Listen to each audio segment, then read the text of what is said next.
mencecar PT Pertamina Patraniaga terkait praktik oplosan BBM dari Pertalite menjadi Pertamax. Mantan pebalap Moreno Suprapto sekaligus anggota Komisi 12 DPR mempertanyakan proses pencampuran Pertalite dan Pertamax.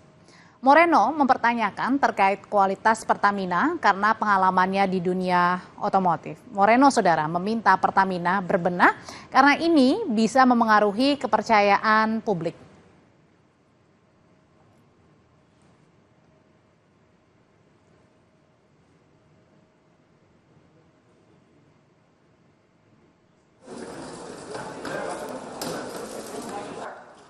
Atau BPAKR Ibu Vanda Laura, yang kami hormati Vice Presidir PT Exxon Mobil. Nah, tugasnya Bapak-bapak Ibu semuanya di sini adalah selain menjaga itu harus berbenah di sini. Harus berbenah. Saya tidak rela karena saya dibesarkan dari dunia otomotif dan saya tahu betul kualitas Pertamina seperti apa. Dan saya nggak rela jaringan seperti ini yang merusak Pertamina.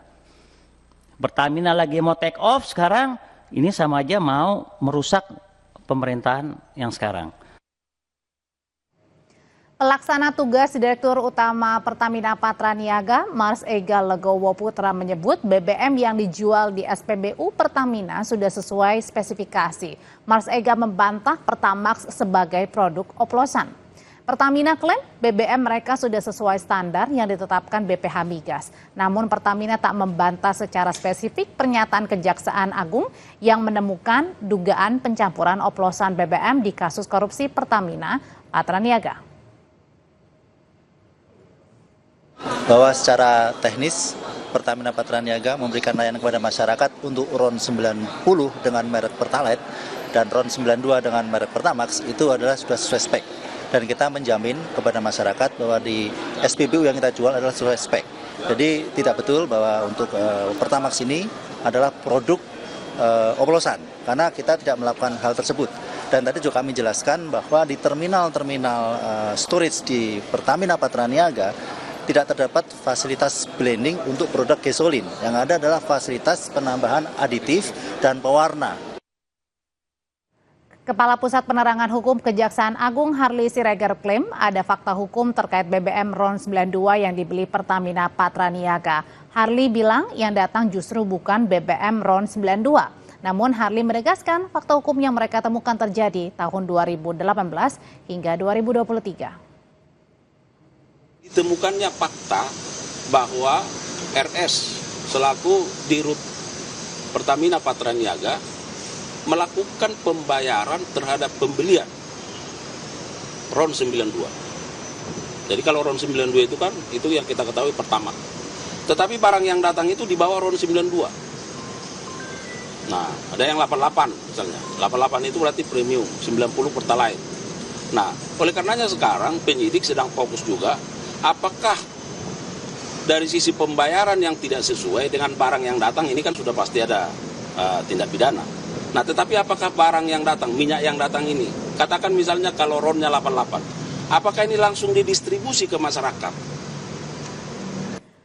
Penyidik Kejaksaan Agung melakukan penggeledahan di rumah pengusaha minyak Muhammad Riza Khalid terkait dugaan kasus korupsi tata kelola minyak mentah dan produk kilang pada PT Pertamina.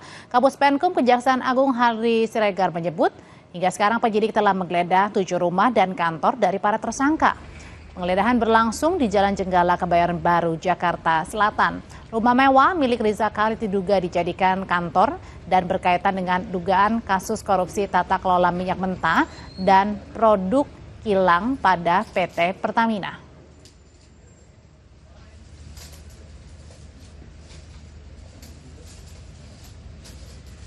Jadi kami sampaikan bahwa penyidik sampai hari ini sudah melakukan setidaknya 4 kali penggeledahan, ya, 4 kali penggeledahan di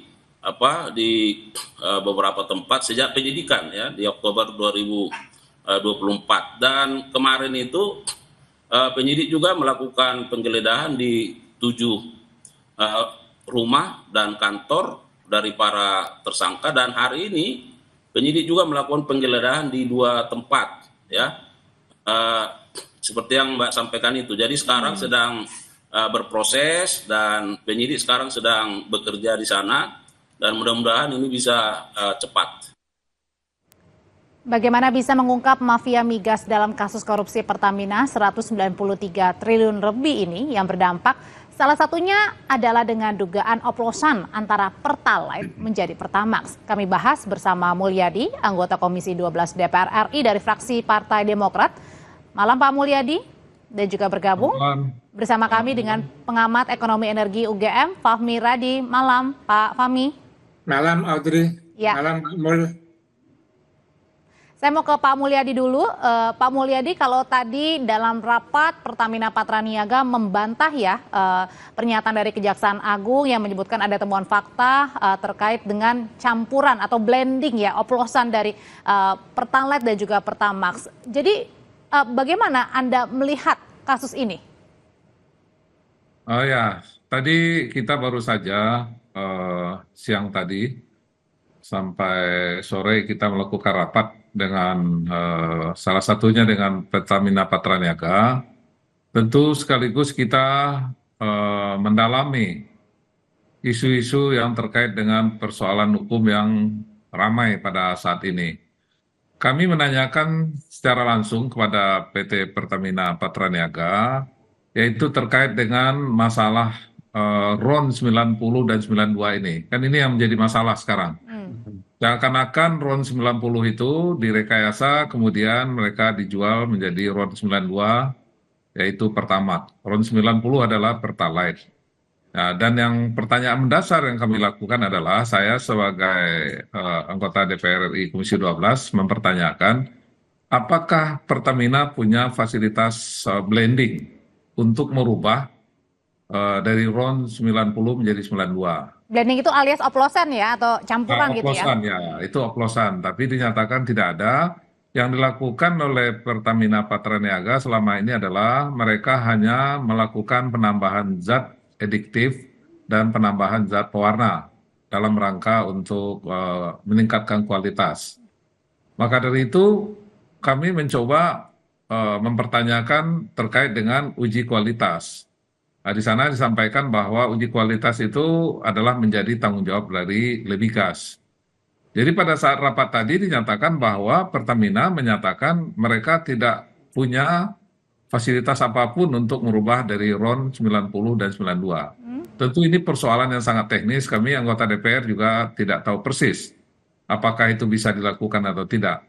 Namun sebagai anggota DPR yang melakukan fungsi pengawasan, tentu hal ini yang paling pertama kami yakinkan bahwa Pertamina tidak melakukan pengoplosan. Karena berita ini sudah sangat ramai ya, sangat viral. Tapi apakah Pak Mulyadi, para anggota DPR juga kemudian tidak bertindak apa-apa dengan tadi pernyataan dari pihak Pertamina Patraniaga? Kita justru tentu mendalami persoalan yang ada. Tentu kita mencoba dulu mendalami apa persoalan-persoalannya. Pertama, kita menanyakan mekanisme pembelian. Kalau ini RON 90 itu ternyata ada dua. Satu dibeli dari produk, langsung dari kilang ya, dalam negeri. Yang satu lagi dibeli dari luar negeri. Bagaimana mekanisme pembeliannya dan bagaimana mekanisme fungsi pengawasannya? Nah, ini juga kita tanya juga kepada perusahaan distributor minyak yang lain seperti Shell, Vivo, AKR dan lain sebagainya. Apa yang mereka lakukan dalam melakukan pengawasan untuk memastikan bahwa RON 92 yang mereka beli itu bukan adalah RON yang kualitasnya 90. Pak Mulyadi, sebentar saya tahan dulu sampai di sana. Saya mau tanya ke Pak Fahmi. Pak Fahmi, kalau saya baca di beberapa pendapat di media online, Anda bilang bahwa kasus seperti ini, seperti tadi pembelian, impor, kemudian masalah untuk blending, ini katanya benar, ada kemiripan dengan yang pernah terjadi di tahun 2015, dengan saat itu ada Satgas Anti Mafia Migas, pembubaran Petrol juga pada saat itu? Ya, jadi saya salah seorang anggota tim anti mafia migas yang ketuanya adalah Faisal Basri. Kita melakukan beberapa kajian juga penyidikan itu ya, sampai ke Singapura juga, bahwa modus yang digunakan oleh pelaku mega korupsi ini, saya bisa berkeyakinan ya, bahwa mereka adalah mafia migas. Mafia migas itu sekelompok orang gitu ya, pengambil keputusan di Pertamina, kemudian juga para pengusaha dan pihak-pihak lain yang bersekutu untuk melakukan korupsi keuangan negara itu ya.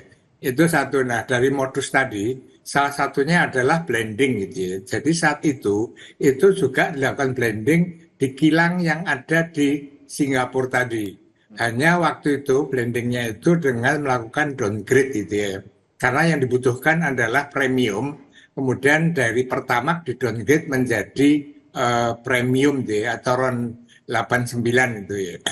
Nah, secara teknis itu tidak menimbulkan masalah karena kualitas baik diturunkan menjadi premium yang kualitasnya lebih rendah.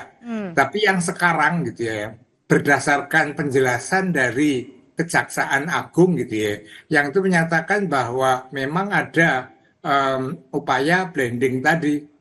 Nah, blending yang saat ini adalah upgrade gitu ya, dari Pertalite, membeli Pertalite kemudian di blending menjadi Pertamax. Yang harganya lebih mahal. Nah, yang harganya lebih mahal. Yang saya ketahui dalam proses blending itu tidak dibutuhkan alat yang canggih gitu ya.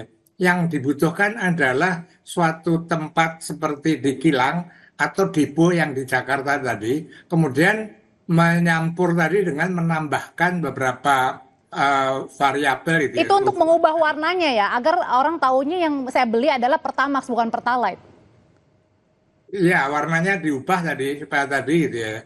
Nah, kalau itu benar, saya kira ini sangat merugikan bagi konsumen itu ya. Misalnya saya membayar Pertamax dengan harga Pertamax, tetapi sesungguhnya saya dapat Pertalite dengan harga yang sebenarnya lebih murah.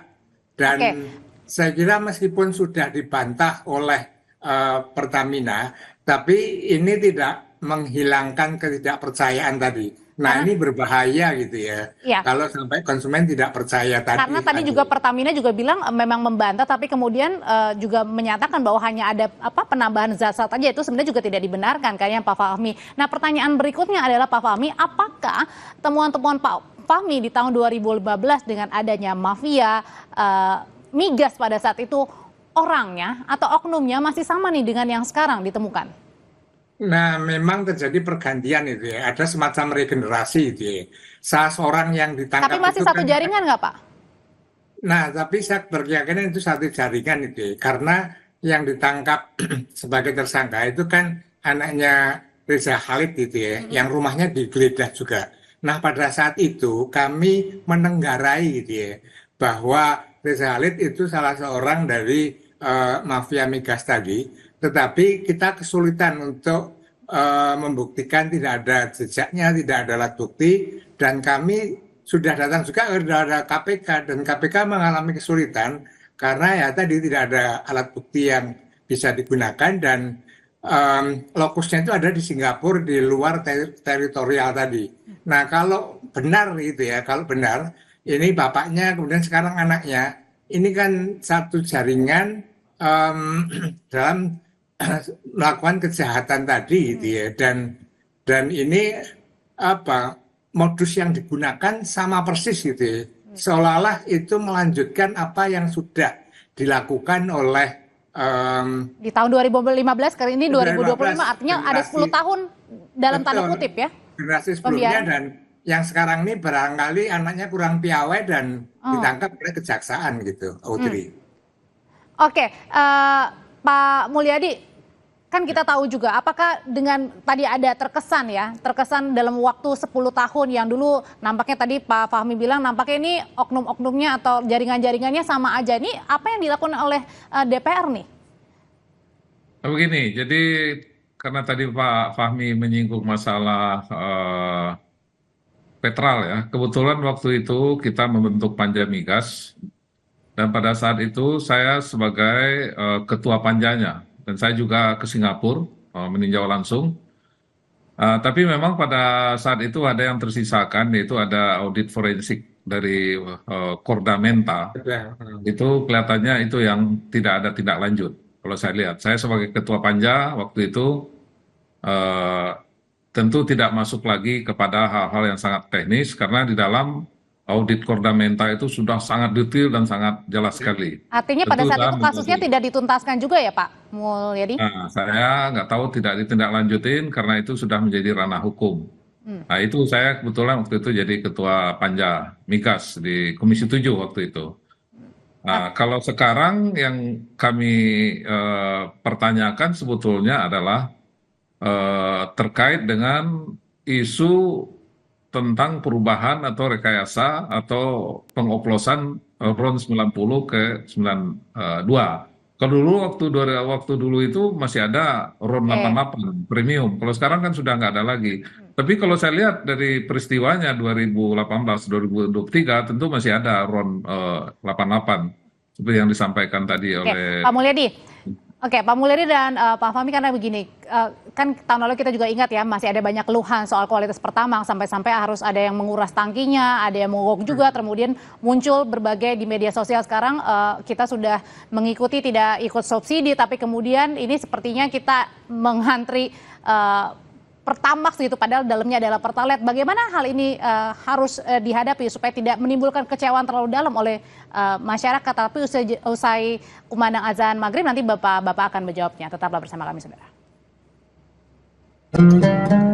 Pemerintah menyatakan perang terhadap judi online adalah penipuan. Saya sebelumnya Pak Mulyadi, ini banyak keluhan sebelumnya tentang kualitas Pertamax, sampai-sampai ada pelanggan yang harus menguras tangki. Ada juga sekarang di media sosial di mana masyarakat ini mengeluhkan, saya sudah tidak ikut untuk beli Pertalite karena tidak mau membeli subsidi begitu ya. Tapi kemudian saya yang dibohongin, ini gimana menyikapi kekecewaan dari masyarakat ini Pak Mulyadi? Nah, itulah yang kita tekankan tadi di rapat dengan Pertamina. Ini karena masalah pengoplosan ini sudah begitu viral ya, sudah mempengaruhi juga opini masyarakat. Dan juga tentunya akan berdampak kepercayaan masyarakat kepada Pertamina. Itu yang paling mendasar sebetulnya. Kalau persoalan hukum adalah dari sisi lain ya.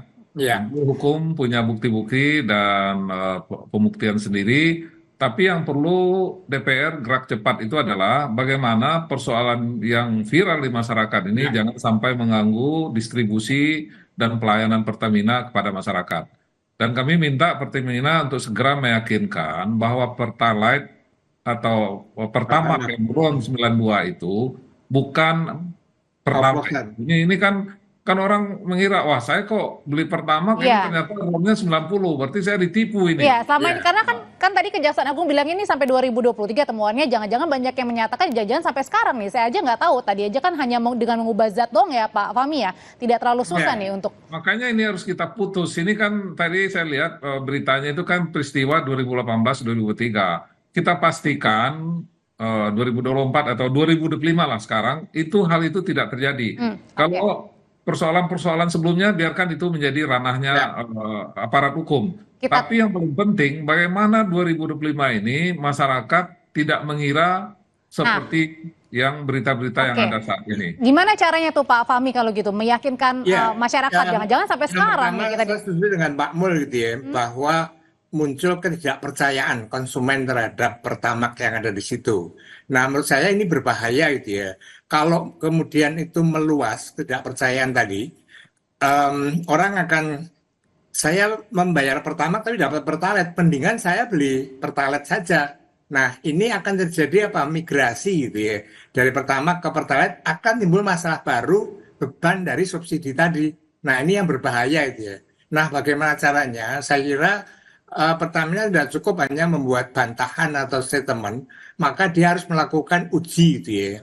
Ada suatu pengujian dengan mungkin mengajak juga pihak yang ahli di bidangnya untuk mengambil sampling di beberapa SPBU, kemudian diuji bahwa itu benar-benar Pertamax sesuai dengan spesifikasinya tadi. Tapi kalau kemudian terbukti bahwa itu Pertamax dengan kualitas Pertalite, maka Pertamina harus menarik seluruh Pertamax yang ada di SPBU mengganti dengan yang asli tadi. Saya kira itu salah satu cara untuk kembali meyakinkan dan memberikan masyarakat memberikan kepercayaan bahwa dia tidak ditipu membeli Pertamax tadi. Tapi kalau hanya statement bantahan itu saya kira nggak cukup gitu. Statement bantahan tidak akan cukup ya, karena bisa jadi bukan hanya migrasinya pada akhirnya adalah saya beli Pertalite, tapi bisa saja saya tidak mau ke Pertamina lagi, lebih baik saya ke SPBU yang lain. Itu kan juga, Bisa juga itu akan menurunkan terjadi. pendapatan juga kan di Pertamina. Iya. Gimana tuh Pak Fahmi? Maka iya itu pasti akan terjadi gitu ya. Akan menimbulkan masalah-masalah baru. Maka saya tadi setuju dengan Pak Mul, sekarang ini fokusnya bagaimana meyakinkan masyarakat bahwa Pertamax-nya tadi memang sesuai dengan kualifikasi tadi. Gimana caranya? Maka perlu diadakan suatu uji gitu ya. Uji dari sampling-sampling tadi. Oke. Nah, kemudian secara terbuka disampaikan bahwa ini memang asli. Tapi kalau memang benar bahwa itu hasil blending, maka Pertamina harus berani menarik seluruh Pertamax dari SPBU tadi, mengganti dengan Pertamax yang sesuai dengan kualifikasinya. Tanpa itu saya kira akan sulit meyakinkan masyarakat. Dan masyarakat tapi juga bisa menuntut ya Pak dalam kasus ini ya? Nah, bisa juga karena merasa dibohongi, dia bayar Pertamax tapi dapatnya Pertamax KW, itu kan atau itu kan berat itu. Terakhir singkat aja Pak Mulyadi, Komisi 12 ini rencananya setelah memanggil hari ini Pertamina Patraniaga, apalagi yang dilakukan nih untuk menaikkan kembali trust publik? Ya, tadi kita betul-betul ingin meyakini bahwa Pertamax yang dijual saat ini betul-betul sesuai dengan spek atau sesuai dengan nilai RON yang disampaikan, bahwa Pertamax itu RON-nya 92, bahkan ada 95, ada 98. Maka dari itu, kalau tadi disampaikan oleh Pak Fahmi bahwa bantahan itu tidak cukup, tentu harus dilakukan tindakan-tindakan lain untuk meyakinkan masyarakat, misalnya Lemigas secara berkala, mungkin dulu hanya berapa kali dalam 1 bulan atau dalam 1 tahun, sekarang agak diperbanyak, dilakukan pengujian-pengujian on the spot misalnya dan lain sebagainya, dan ternyata itu sesuai dengan spek yang dijual oleh Pertamina, itu kan akan menambah keyakinan masyarakat. Ini yang harus dilakukan segera dalam rangka mencegah terjadinya ketidakpercayaan masyarakat terhadap produk yang dijual oleh Pertamina. Itu yang kami saya kira DPR harus mendorong itu Pak Mul. Oh iya, kita ini mendorong itu. Prioritas utama itu ya. Kalau masalah korupsinya itu biarkan kejaksaan saja. Ya, peran kita terpisah, karena kalau persoalan hukum kan sudah ada ini sendiri, itu menjadi kewenangan Kejaksaan Agung. Bagi kami adalah bagaimana produk yang dijual oleh Pertamina sekarang, karena situasinya ada timbul isu atau kepercayaan masyarakat yang menurun, maka kita mendorong fungsi pengawasan yang lebih ketat dan melakukan uji coba yang lebih banyak, sehingga kepercayaan masyarakat akan kembali bahwa mereka yakin bahwa produk Pertamina yang mereka beli itu sesuai dengan yang mereka ketahui dan mereka harapkan. Dan kami juga DPR tentu ingin meyakinkan itu semua dan ingin memastikan itu semua. Ya, bukan hanya menaikkan trust, tetapi juga bagaimana pengusutan kasusnya agar tuntas ya, karena modus-modus seperti ini ternyata pernah terjadi di 10 tahun lalu, 2015. Terima kasih Pak Mulyadi, Pak Fahmi, selamat malam. Selamat malam Nazri, selamat malam Pak Mul. Selamat berjuang Pak. Setelah ini, saudara, rekan saya Radi Saputra akan kembali dengan informasi dari Menteri Desa dan Pembangunan Daerah Tertinggal, Yandri Susanto, membantah dalil Mahkamah Konstitusi yang menyebut dirinya mengarahkan kepala desa untuk mendukung istrinya di pemilihan Bupati Serang.